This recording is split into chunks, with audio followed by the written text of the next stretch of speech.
Welcome to Floating Leaf Tea Podcast. My name is Shiuwen. And my name is Noah. Today is kind of special podcast, huh? First podcast of the new year. 2020. Happy New Year, everybody. So today we are going to drink, since it's New Year, we'll drink a new tea. New High Mountain Oolong. Sounds good. Okay, cool. And so I just warm up the tea leaves and then smell the tea leaves. I'll see if you can describe anything. It smells good, but I don't know how to describe it. Floral? Buttery? Kind of sweet. I think it's High Mountain Oolong. Wait, did you say it's High Mountain Oolong already? Yeah. Okay. Never mind. I know it's High Mountain Oolong. Almost smells like a baked pastry. Oh, yeah. To me. If it's but it's not savory enough. It's more like you said, sweet, floral sweets, and then but almost have a little bit spinach kind of a feeling with butter. So it reminds me of those those puffy pastry. Yeah. There's a savory from what is that? I don't know how to say it though. Spanakopita? Yeah, that thing. Yeah. But it doesn't have a feta cheese smell at all. It's just buttery and a little bit leafy. You might call it agricultural. So we shall drink it then. Sounds good. And imagining the yummy pastry. First infusion, the surface smell, surprising to me. Smells very milky to me today. Yeah, like the milk candy kind of milk smell. Yeah, milk candy, milky. Really solid tea broth. Slippery. It's got a really nice slippery feeling. Balance. Very balanced broth. Normally in our High Mountain Oolong lineup, Shan Lin Xi, generally speaking, in our shop is not the balanced one. No, I didn't say that. Oh, okay. Did I finish my sentence? Oh, sorry. Yet? I was going to say it's not the balanced one. It's the big, bright, bold one. At least last season it was. You go ahead. Sorry. Thank you. I'll say it's not the finest one. Another way. Yeah. It's not the finest one. You are right. It's bolder. So this liquid it feels for High Mountain Oolong it feels heavier. Yeah. And then let's see the second infusion. It's the wild card. At least last season it was. Sometimes it's got that more strong on the mineral thing. It's been really different the last few times that we've had it. So it's kind of hard for me to say. I think of Shan Lin Xi as having a mineral quality because the first time that I had it, and then for the next I don't know how many seasons, it had that mineral quality. Last season it didn't really have it, and then the couple seasons before that we actually didn't choose the tea. It didn't have that either. This season there's a little bit of more of a saltiness to it, so it's kind of come back a little bit more. Yeah, but the broth does feel more, like you say, it feels more balanced. It feels like it has a little bit more of a base, rounding it out. So it feels nice. I actually really like this tea this season. I'm not going to say it's my favorite because I'm still waiting for the Hewanshan to open more, and I really like where it's going. Yeah, and then we have to wait for Lishan tea too. So we'll carry at least 4 High Mountain Oolongs. Lishan, Shan Lin Xi, Hewanshan, and Lishan High Mountain Oolong. And maybe I seem to be very behind with what's happening in the shop. I'm not behind with what's happening. It's happening every single day. I'm behind what's supposed to happen. For example, our blind tea tastings on the live sessions. We pretty much have all the high mountains in. We just need to wait for some of them to open up. And then so maybe when these podcasts come out, most of our high mountain tea should be listed on the website. And we should do a blind tasting because I need to see if I can find my ego back.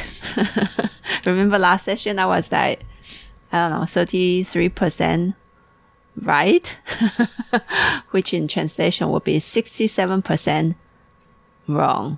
Is that right? Yeah. Second infusion, surface smell, brightness, that almost sharp for me, the smell related to citrus kind of a sharpness really shows up. And then since it's so sharp, the milkiness is hidden behind. Yeah, sorry. But it's there. Pineapple milk. Pineapple milk. The tea liquid feels even milky in this one. Yeah, combined with almost pineapple feeling to it. Super fun. Yeah. Heavier this year for sure. And then aftertaste is like I swallow it, wait for it, 1, 2, 3, show up. Also have that tartness, kind of a aftertaste feeling, which I think will evoke some salivation. Yeah. Yeah. It almost feels in the aftertaste that sharpness almost feels like either like citrus peel or pine. Yeah. Pine. Yeah. That citrusy feeling in a pine needle smell. Yeah. And so when I say it's sharp, it's actually, in a way, it's kind of relative because not all high mountain oolong have this. Yeah. So when it show up, it become quite obvious. But not that kind of sharp. It's like, oh wow, I don't want to have a high mountain that have so much tartness, for example. It's actually still quite mild compared to, let's say, roasted oolongs. But in high mountain oolong, it's actually quite a clear feature, I think. Yeah. I think so far with in terms of texture, this tea is the most nuanced out of the high mountains that we have this season. We'll see. Hehuan-san so far, I think Hehuan-san of getting there. Yeah. Yeah. And I do like that. There's more softness. Yeah, exquisite kind of feeling. And maybe we should do a recording on Hehuan-san on the next round. Yeah. Yeah. And then so I don't think we're going to record all the high mountain oolongs. But we might just record a few of them, and then so that you get an idea of what this season's high mountain oolong might feel like. Yeah. Well, they say it this way: this season, high mountain Shan Lin Xi high mountain oolong in our lineups might have the most personality. Because I normally describe high mountain oolong as a very beautiful tea, very complex, very beautiful tea. This one is stronger. Yeah. Yeah. And other teas might more lean toward, other high mountain oolongs might more lean towards still on the category of being pretty and soft and etc. etc. So for high mountain oolong, I quite like this one because of this feature. It has a little bit more personality. Yeah, but it's balanced though. It's not like it's well integrated. That personality that you're talking about is well integrated into the tea broth. And they still have that almost like that fruit skin kind of a tartness, which I quite like this because it bring out a certain amount of body and it bring out I said that it evoke salivation, and I'm a big fan of when a tea can salivate me. Instead of you salivate over a tea? That would be also very good. Which I think it means a really good tea then. This is really solid. Yeah, really solid. Yeah. Solid, heavier tea. And for a high mountain oolong, though, it's still very light and refreshing. So as I said, when we describe a tea, maybe put into the tea category that we are talking about, and then it's kind of relative, because compared to a roasted tea, it's not that heavy. Yeah. This is medium body. Yeah, medium body towards like lightness kind of a tea. I was talking to a group of ceramics artists yesterday. They came in for a class. Mm-hmm.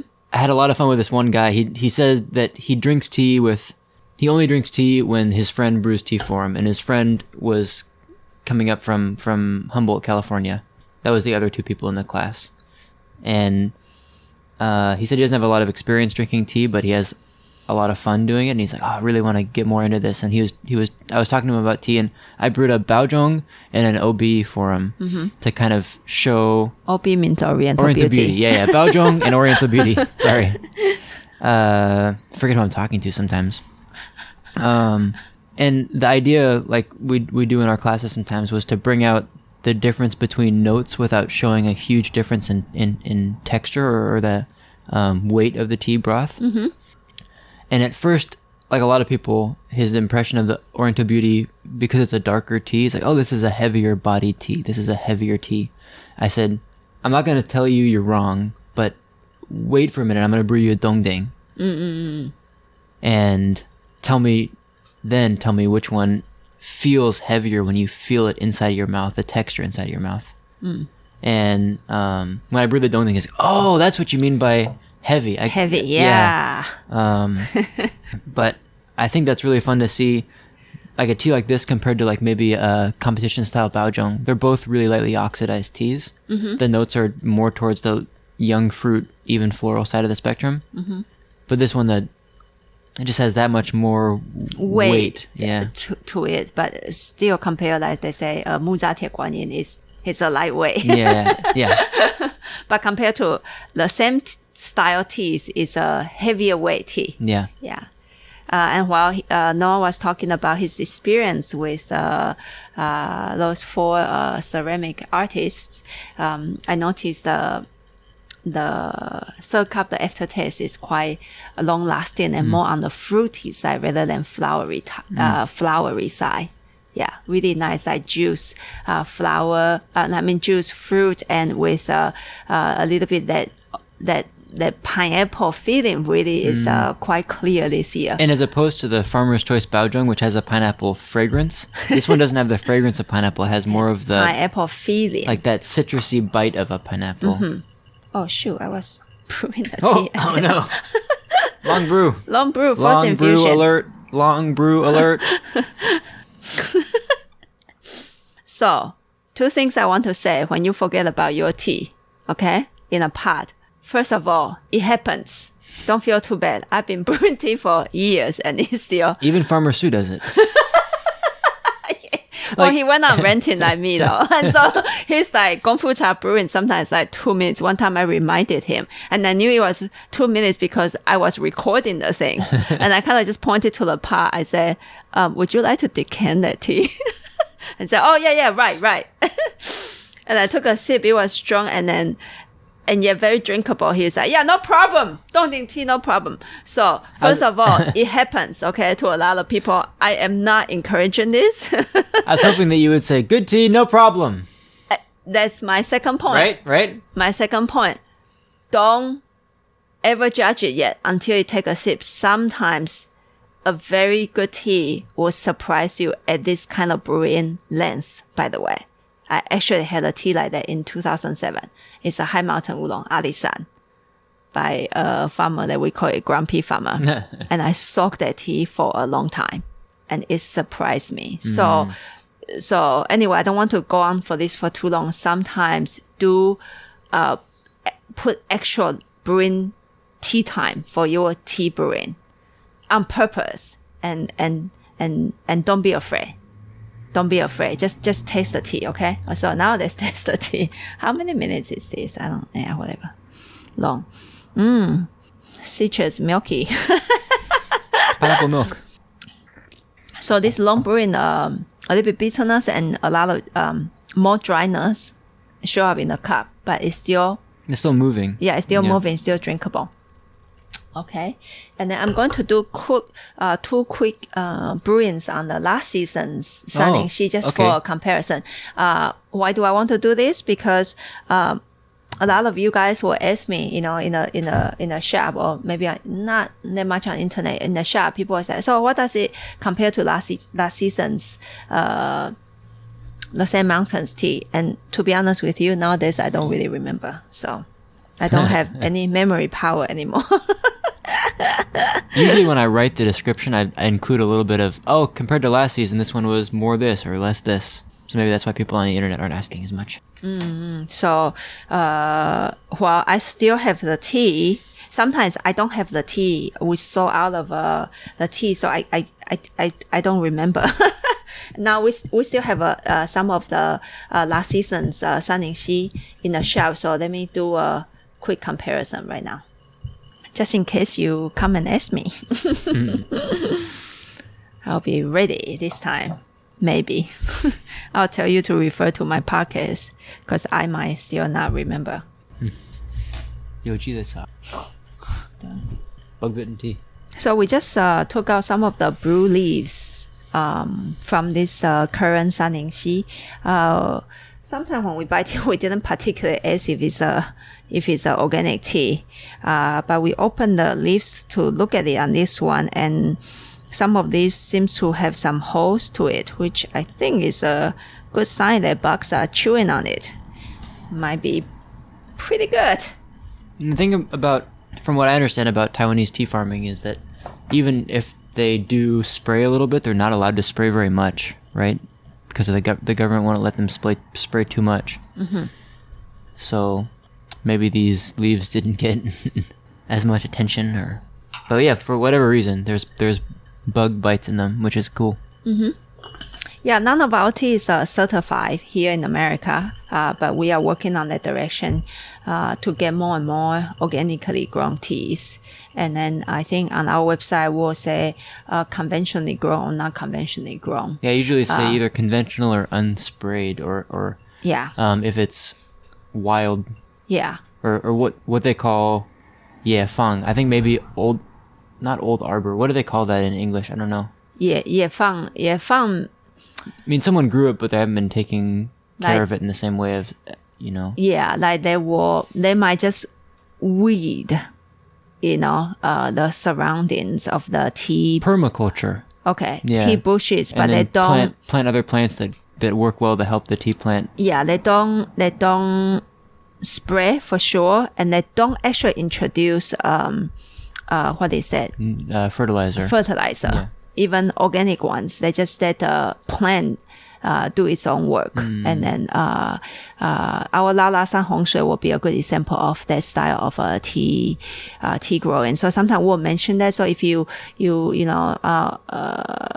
want organic teas, which none of our teas listed as that way, you read the description a little bit, because some of those we do visit the fields, and I can guarantee you it's organic tea. Yeah, and the farmers really are. They're like growing plants that are nitrogen fixing to help introduce nitrogen into the earth organically. Yeah, like when we had the traditional style of 木榨铁观音, the farmer Zhang. Yeah. Sounds so similar. Farmer Zhang grows a lot of lupine. Yeah. Around his tea plants for that purpose. Or Mr. General Alasan farmer. Mm-hmm. It looks like a forest. Yeah. Out there in his tea field. Yeah. There's so many other plants growing around the tea. Yeah. Or inside of the... And inside of the... Yeah. In the tea bushes. Yeah. Super, super wonderful feeling. So let's see. This last season's Shan Lin Xi, I'm going to just do 2 infusions just to get a feel of what's the major difference. And last season's Shan Lin Xi, the surface smell on the first brew already smell quieter, not as bold, I think. There's a much higher note in there, though. Yeah, a little bit softer. But so far the feeling, I feel like the balance is even higher. Do you think? On the connection of the broth in the mouth and at the throat. It feels more continuous. Feels more, and then this season feels bolder. And yet in the mouth it's balanced. Yeah. Whew, and the sun just comes in. It's really nice. We have been having very dark days in Seattle, and then some dark clouds are moving in, but at this moment while we are recording, it's bright. Yeah, that's awesome. Yeah, and even if just for 5 minutes, it's great. I love it. Yeah, I love sunlight. So don't ask me why I live in Seattle, please.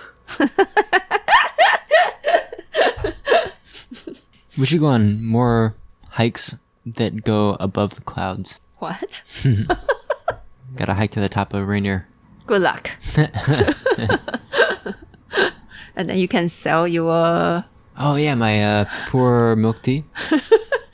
Noah said he wants to hike up to a very high place and then just put a store there and then sell pour hot tea, milk tea to those hikers. Little milk tea shots of really strong pour, like pour espresso. Yeah, I told him I'll supply him tea and with my moral support. But not a really, really high place. More like a hike that there's very common, a commonly hiked hike. So I get enough business. I don't want to go to the top of Mount Rainier and sell milk tea. I don't think I'll get very many customers. You think too much sometimes. You think that I should go to the top of Mount Rainier and sell milk tea? No. Oh. Not any mountain. Remember, you had to hike up some hot water. No. I just get water from a stream somewhere. Remember, you have to bring all the gadgets to heat up hot water. Just use wood that I find somewhere. I'm very practical sometimes. All I need is a kettle and the tea and some powdered milk. Powdered milk. Yeah, so it's lighter to bring up more. I have it all planned out. So if you want real milk, you got to pay $1 extra. No, you got to bring your own. You got to bring your There's own. no real milk coming up with me on the hike. See if you can find some cows up there. Oh yeah, just find some cows and then I can have real milk, fresh. Or find some mountain goats. Mountain goat. Oh, here you go. Even better. The billy goats might kick my ass though. Goat milk and wool and pour tea. Here you go. Very unique. The stinkiest milk tea ever. Last season is mellowing out really nicely. But I would say though, this season, since high mountain tea, you are drinking the freshness, this season has more flavor. Yeah, and last season's is softer and more balanced.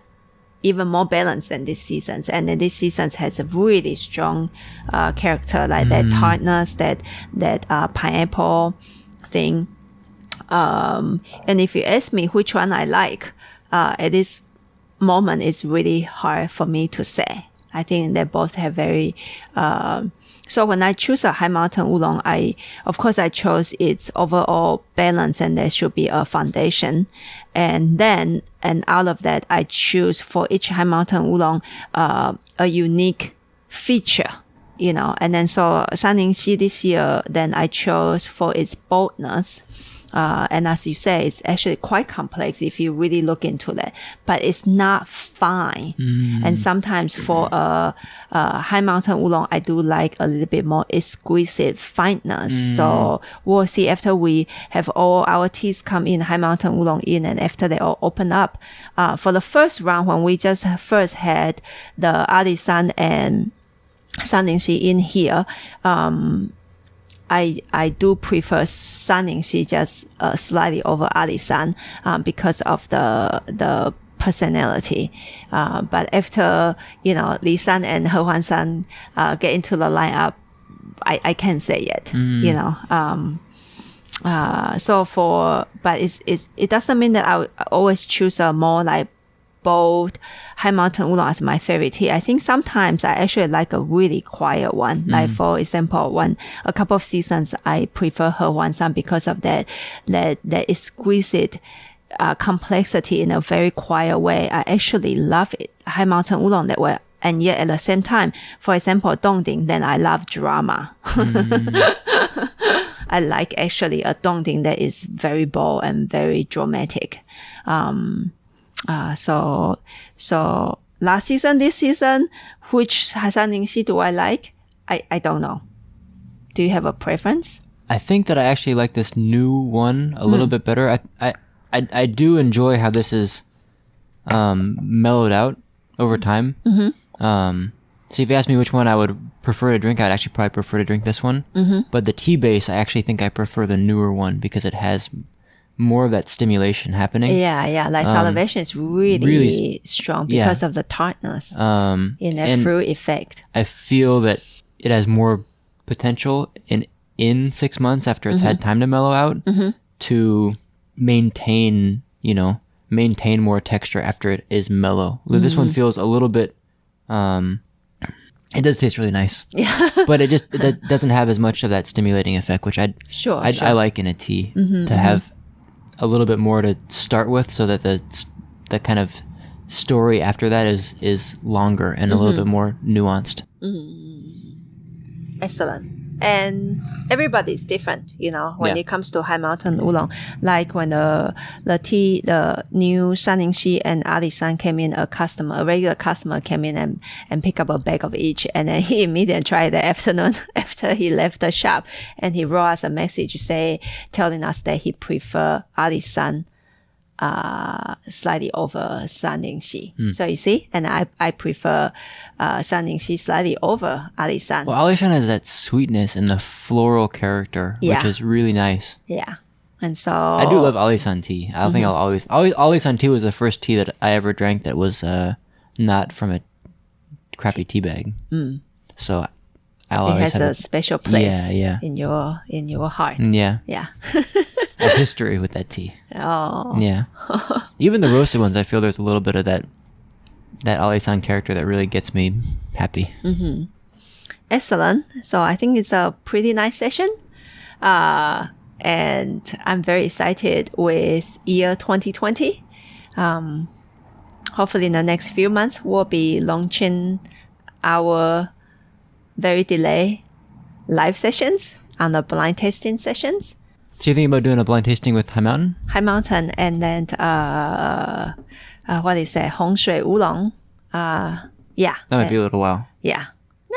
Right? Maybe not. Maybe not. Then in the middle of February, we will be in Las Vegas, Los Angeles, and San Diego. Oh, yeah. Oh, San Diego. I don't know how to say it, because sometimes when I say what? You were in a South America country? So, no, I will be in California, okay? So we'll be launching our schedule. We are talking to some shops there, and then we are going to confirm our schedule really soon. And so that if you live at those close areas, please come see us.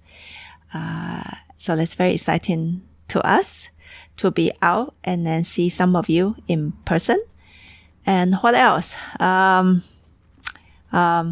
That's pretty much everything, huh? That's it. Yeah. High Mountain Tea is here.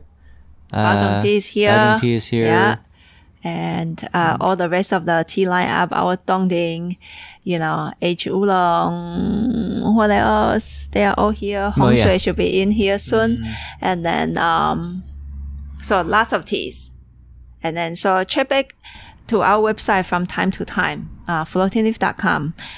Even though looks like we carry the same teas, but we change the teas. For example, maybe next time when you order your favorite Gaba Oolong, it will be a new crop. And when you order your favorite Honey Oolong, it will be a new crop as well. We are looking at these two teas to get new teas in. And then traditional Dongding A. A lot of you guys love the tea. In the next few months, a new crop shall be in as well. So looks like they all carry the same name, but we carry different crops of tea. We change it very often. So it's kind of exciting this way too. So I think 2020 is going to be filled with many new good teas. And hopefully in your life, it's this way too. Many new good teas or all favorites. And then that's it. I shall not rant for too much longer. Thank you for listening. And we are looking forward to many more episodes here and to connect with you over this way. Please do write to us to give us your feedback and comments. And thank you for listening. And did I already say that? Yes. And that's it. Happy New Year 2020. Yay. Yay. See you next Monday. Bye-bye. Bye.